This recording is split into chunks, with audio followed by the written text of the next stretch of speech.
There's no doubt artificial intelligence will revolutionize the way we work, learn, and communicate with each other.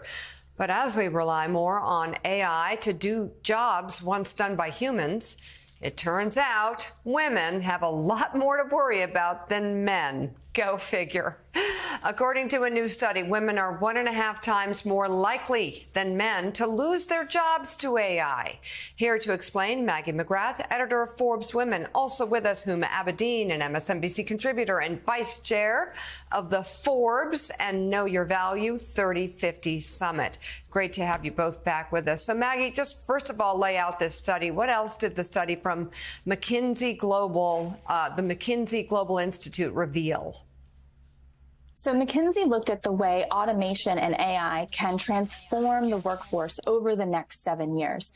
They found that broadly, automation will hit certain sectors more than others.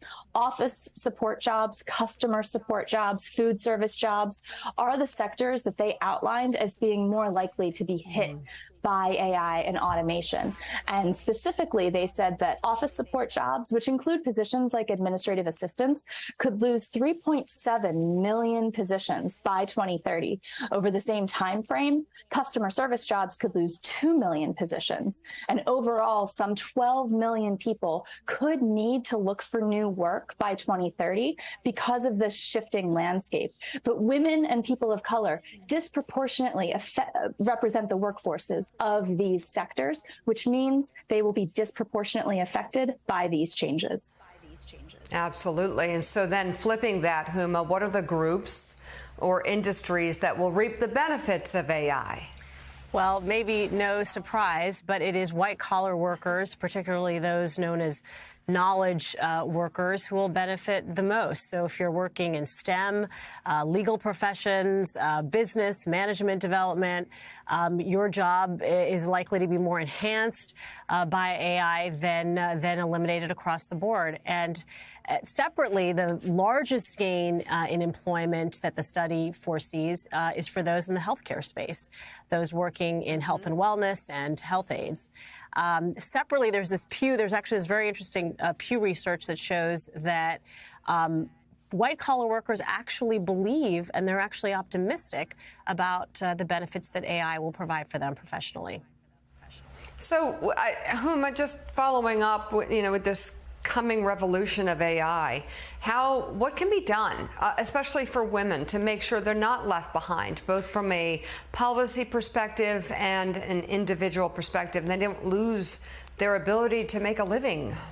I thought this study was sobering, but it was also very instructive. And I think the key is for women and, people of color and communities of color and just across the board to really adapt, look at ways to both adapt to this changing reality in the workplace and to approach it with some urgency. So for employers in particular, they should be, the study suggests that they should be more creative about how they're looking to hire to hire for jobs, instead of looking at educational background, looking at experience, looking at potential, and seeing what kind of training and job training skills they can offer in these new positions, because there is demand for people in different sectors.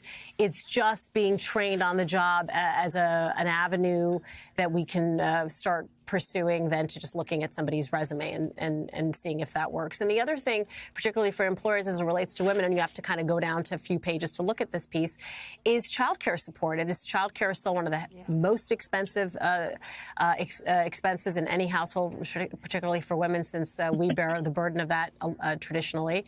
Offering that kind of support can help. And so it's about supporting individuals. It's about how you help companies hire that talent.